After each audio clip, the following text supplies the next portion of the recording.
11세기 영국의 코벤트리 지방의 광장에 사람들이 하나도 보이지가 않았습니다. 밤이 아니었음에도 불구하고 뿐만 아니라 온 마을의 창문이 굳게 닫혀져 있었어요. 두꺼운 나무로 된 창문을 닫고 사람들은 밖으로 나오지 않았습니다. 마치 공포영화의 한 장면인 것처럼 귀신이 나타났을까요? 아니면 도적대가 나타났을까요? 사람들의 움직임이 전혀 느껴지지 않는 그런 상태에서 마을 어귀 쪽에서 말 한 필이 천천히 걸어오기 시작을 합니다. 그리고 말 위에는 한 여인이 나신으로 옷을 하나도 입지 않고 거기에 앉아 있었어요. 도대체 무슨 일일까? 굉장히 아름다운 여인이었습니다. 하지만 사람들은 그 누구도 쳐다보려고 하지 않았어요. 왜 그랬을까요? 귀신이었기 때문에. 그런데 한 사람이 창에 조그만 틈을 향해서 여인을 바라봅니다. 그리고 그는 눈이 멀게 되어 평생 동안 앞을 보지 못했다고 합니다. 여기까지만 들으면 무슨 마녀 같죠? 그래서 쳐다본 사람을 눈멀게 하는 사람? 그런데 그것이 아니었습니다. 당시 코벤트리 지역에는 한 영주가 다스리고 있었는데 이 사람이 좀 성정이 강한 사람이었고 백성들의 사정을 잘 돌보지 않는 사람이었어요. 그래서 풍년이든 흉년이든 상관없이 사람들에게 무거운 세금을 거뒀어요. 사람들은 힘들게 하루하루 살고 있었습니다. 그런데 보다 못한 그의 아내가 이렇게 말해요. 사람들이 너무 힘들어하고 있습니다. 열심히 일을 하는데도 흉년이 들어서 소출이 적습니다. 그러니 세금을 좀 내려주시면 안 됩니까? 그랬더니 영주가 이렇게 말해요. 아무리 내가 사랑하는 부인이지만 내가 하는 일에 참견하면 안 돼요. 그러나 여인은 끊임없이 부탁을 했어요. 사람들의 울부짖음이, 사람들의 고통이 너무나 선명하게 눈에 들어왔기 때문입니다. 측은한 마음이 들었어요. 노력을 해도 안 되는 것이 너무나 안타까웠습니다. 그래서 계속해서 남편에게 말을 해요. 그러나 남편은 들어주지 않아요. 어느 날 하도 간청을 하니까 화가 났습니다. 부인에게 이렇게 말해요. 그렇다면 당신이 발가벗고 온 마을 한 바퀴를 돌면 내가 그 청을 들어주겠소. 당시 부인의 나이는 16살이었대요. 그리고 그 마을에서 가장 아름다운 여인이었다고 합니다. 여인으로서 발가벗고 밖을 나간다는 것이 쉬운 일이 아니죠. 지금도 이건 불가능한 일이죠. 여러분들은 얼마 주면 빨가벗고 온 동네를 돌아다니겠습니까? 일확천금을 준다고 할지라도 그것은 가능한 일이 아니에요. 당시 시대상도 그랬죠. 11세기라면 굉장히 보수적인 그런 분위기가 있었을 겁니다. 그런데 이 여인은 한참을 고민하다가 그렇게 하겠노라고 말해요. 비록 부끄럽고 창피하지만 그래도 그것이 하느님의 사랑이 아닌가. 이 여인은 독실한 가톨릭 신자였습니다. 남편은 아직 신자가 아니었어요. 그래서 여인은 하느님에 대한 마음으로 늘 성경을 묵상하고 예수님의 말씀을 묵상하면서 그분의 마음을 깊이 공감하고 있었습니다. 그래서 내가 할 수 있는 일이라면 마을 사람들이 아무리 열심히 일을 한다고 할지라도 감당할 수 없는 것이죠. 그러나 이제는 기회가 생겼잖아요. 말도 안 되는 기회이긴 하지만 그래도 그것이 유일한 가능성이라면 내가 부끄럽지만 창피하지만 그렇게 하겠노라고 말합니다. 남편도 깜짝 놀라죠. 안 할 줄 알고 내뱉은 말인데 그렇게 하겠다고 합니다. 분위기상 말릴 수가 없었어요. 그만두겠지. 설마 그만두겠지. 사람들이 보는 가운데 어떻게 발가벗고 말을 탈 수 있단 말인가. 그러나 여인은 머뭇거리지 않습니다. 말을 타고 나갔어요. 그런데 이 소문이 전날부터 퍼지기 시작을 합니다. 마을 사람들은 그 이야기를 들었어요.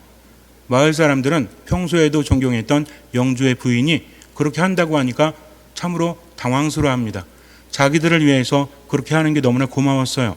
한참을 논의한 끝에 이렇게 결정합니다. 아무도 쳐다보지 말자. 아무도 거리에 나가지 말자. 그래서 집에 들어가서 창문을 굳게 닫아걸고 있었던 거죠. 여인이 마을 어귀부터 한 바퀴를 도는 동안 아무도 바라보지 않았는데 한 사람만, 재단사였던 톰이라는 사람이 바라보았다가 결국에는 장님이 되었다고 합니다. 그래서 피핑톰이라는 말이 있어요. 몰래 엿보는 사람에 대해서 그렇게 말합니다. 어떤 생각을 하십니까? 참으로 대단한 거죠. 그 여인은 왜 그렇게 할 수 있었을까요? 스스로가 소중하지 않아서 창피함을 모르니까? 아닙니다. 하느님의 사랑이었고 그것이 자신이 할 수 있는 유일한 길이었기 때문에 그 이후에 마을 사람들은 감동을 해서 그 부인을 굉장히 존경했다고 합니다. 뿐만 아니라 남편도 감동을 해서 세례를 받고 천주교 신자가 되어서 사람들에게 선정을 베풀었대요. 어떤 마음이었습니까? 가엾이 여기는 마음이었다는 거죠. 신앙인들은 이런 마음을 가져야 돼요. 하느님을 믿는 사람들이 이런 마음을 갖는다면 세상은 조금 더 좋아지지 않겠습니까? 우리가 살면서 부정적인 마음도 많이 갖게 되지만 결국 그 모든 것들을 치유하고 회복시켜주는 것은 하느님의 마음이라는 거죠. 감정에는 여러 가지가 있습니다. 부정적인 감정이 있고 긍정적인 감정이 있죠. 좋은 감정이 있고 나쁜 감정이 있어요. 때로는 슬프고 때로는 화가 나고 때로는 짜증나는 감정이 있습니다. 이런 감정들을 없앤다는 것은 쉬운 것이 아니에요. 이것은 다른 사람뿐만 아니라 내 마음도 해치지 않습니까? 그런데 이런 감정을 치유해주고 몸과 마음을 회복시켜주는 것이 긍정적인 감정이라고 해요. 긍정적인 감정 중에서도 기쁘다 즐겁다 이런 것도 있지만 다른 사람을 향한 선한 마음, 즉 가엾이 여기는 마음, 그래서 도와줄 수 있는 마음이 우리에게도 스스로에게도 많은 도움을 준다고 합니다. 예수님께서는 무엇보다도 이런 마음을 가지고 우리들을 바라보셨죠. 참으로 다행스러운 일이에요. 우리가 세상을 살아가면서 마음에 안 드는 사람들, 이런 사람들 볼 때 어떤 생각을 합니까? 그 사람이 뭘 해도 한번 마음에 안 들면 계속 마음에 안 들죠. 그런데 하느님께서는 우리를 어떻게 보실까요? 이쁜 사람, 잘생긴 사람, 착한 사람만 좋아하고 나머지는 포기하셨을까요? 그렇지 않습니다. 그분은 세상을 창조하시고 인간을 만드시고 사랑하셨다는 거죠. 인간이 자유의지를 가지고 있기 때문에 강압적으로 개입하지 않으시지만 우리 안에 있는 좋은 마음을 자꾸만 끌어내려고 하십니다. 근본적으로 나를 포기하지 않으신다. 나를 바라보는 눈은 늘 동정과 연민, 사랑의 눈빛이라는 거죠.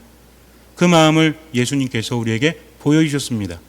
예수님께서 세상에 오셔서 기적을 행하시고 사람들을 가르치시고 사람들과 함께하면서 피곤하셨죠. 너무나 피곤했던 어느 날 제자들도 예수님께 파견받았다가 돌아와서 보고를 마친 다음에 너무 힘들잖아요. 사람들이 하도 몰려들어가지고 치유받을 사람들, 예수님의 말씀을 듣고 싶은 사람들 너무나 많이 몰려드니까 밥 먹을 시간도 없습니다. 그래서 예수님께서는 제자들에게 말씀하세요. 외딴 곳으로 가서 좀 쉬어라 하면서 예수님도 쉬려고 하셨죠. 사람들이 따라오지 못하게 배를 타고 호수 안을 지나가십니다. 그런데 사람들은 호숫가를 통해서 육로로 달려서 배를 쫓아가요. 배가 빠를까요? 사람이 빠를까요? 재보지 않았지만 배가 빠르지 않습니까? 더군다나 물에서는 어때요? 사람은 땅에 있어야만 갈 수 있지만 배는 그렇지 않잖아요. 그래서 배를 타고 건너편으로 가는데 그것을 따라간다? 갈릴리아 호숫가가 둘레가 55km 정도 된다라고 했죠. 그러면 이쪽 편에서 건너편으로 가면 사람들이 그 배를 따라가기 위해서는 몇십 킬로를 달려야 됩니다. 그런데도 그들은 달려갔다는 거죠. 그걸 보시면서 예수님과 제자들이 어떤 마음이 들었을까요? 저는 이런 생각을 해요. 제가 제자였다면 되게 미웠을 것 같아요. 여러분들도 직장 생활하거나 이렇게 할 때 마감 시간에 오는 손님이나 고객이 있다면 행복합니까? 짜증납니까? 대답하는 분이 아무도 없지만 어쨌든 좀 싫을 것 같아요. 왜냐하면 마감하고 빨리 나가야 되는데 그 사람 때문에 30분, 1시간 늦어질 수도 있잖아요. 마감 다시 해야 되잖아요. 그러니까 그 사람은 한 5분만, 10분만 이렇게 말하지만 그 사람이 간 다음에 나는 더 많은 시간을 투자를 해야 됩니다. 이럴 때 그 사람이 미워지지 않으면 다행인 거죠. 제자들이 볼 때도 예수님 마음을 닮아가지고 좀 측은히 여기는 마음이 있었다라고 하지만 그러나 어땠습니까? 밥 먹을 시간도 없잖아요. 너무 짜증나잖아요. 그래서 배를 타고 가면서 조금 고소했을지도 몰라요. 근데 예수님께서 뭐라고 하십니까? 배를 돌려라. 사람들에게 가자라고 말씀하십니다. 완전히 힘 빠지는 소리죠. 밥 먹을 시간도 없었는데. 근데 예수님께서는 그들을 보시면서 어떤 마음이 드셨어요? 가엾은 마음이 드셨다고 합니다. 목자 없는 양들처럼 예수님께서 사람들을 보시고 늘 가졌던 마음, 우리는 가엾은 마음, 측은한 마음 이렇게 말을 하죠. 근데 이것이 스플랑크론이라는 말이 있고 스플랑크니 조마에라는 말이 있습니다. 무슨 얘기냐면 히라보로 스플랑크니 조마에는 가엾이 여기다 동정심을 갖다라는 뜻이고 스플랑크노는 내장기관, 우리 마음속이 아니라 몸속 깊이 있는 내장기관을 말합니다. 즉 예수님의 마음을 표현함에 있어서 우리가 보통 마음이 너무 아프다 이렇게 표현할 때도 있지만 속이 썩는다, 애간장이 녹는다라고 말할 때는 우리 안에 있는 내부 기관을 함께 이야기하죠. 그런 거 느껴보셨어요? 그냥 마음이 힘들다 이런 거보다 너무나 불쌍해서 너무나 안타까워서 지켜볼 수가 없어서 속이 아픈 느낌을 가져본 적이 있으십니까?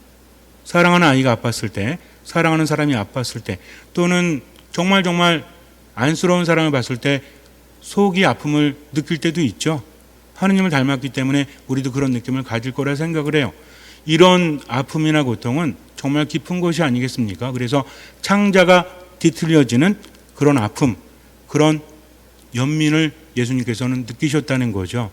목자 없는 양들은 어떤 존재죠? 양들은 목자 없이는 살아갈 수 없습니다. 양들은 앞이 잘 보이지 않는다라고 했어요. 양들은 다른 맹수들과 싸워서 이길 수가 없어요. 제대로 살아갈 수가 없습니다. 단 하루도. 더군다나 광야에서는. 그런데 그들이 목자 없는 양처럼 예수님을 따라다녔다는 거죠. 한번 생각해 보세요. 보살펴주는 목자가 없습니다. 양들도 위기감을 느끼죠. 그런데 뭔가 친숙한 그리고 나에게 잘해주는 사람을 만나요. 그러면 그를 따라다니잖아요. 그가 받아줄 때까지 어떤 마음이 들겠습니까? 여러분들 지나가시다가 예전에 한번 저도 그런 적이 있었는데 제가 산에 갔다 내려왔는데 강아지 한 마리가 저를 계속 쫓아오더라고요. 그래서 보니까 이 행색이 굉장히 초라하다라고 해도 되나? 개한테? 사람은 아니겠지만 아무튼 좀 꼬질꼬질하고 삐쩍 마르고 이런 개였어요. 근데 계속 저를 쫓아오더라고요. 처음에는 개가 쫓아오니까 경계를 하죠. 근데 얘가 계속 쫓아옵니다. 제가 가라고 해도 조금 가다가 또 저를 쫓아오는 거예요. 어떤 마음이 들었을까요? 야, 이게 좀 자꾸만 마음이 쓰이는 겁니다. 그래서 계속 오는데 차를 타고 가는데도 얘가 쫓아오다가 이제 지치니까 못 쫓아오고 저를 쳐다보더라고요. 마음이 너무나 아팠어요. 그래가지고 돌아왔다가 다시 돌아갔습니다. 그런데 걔는 보이지가 않았어요. 얼마나 마음이 안타까웠는지 몰라요.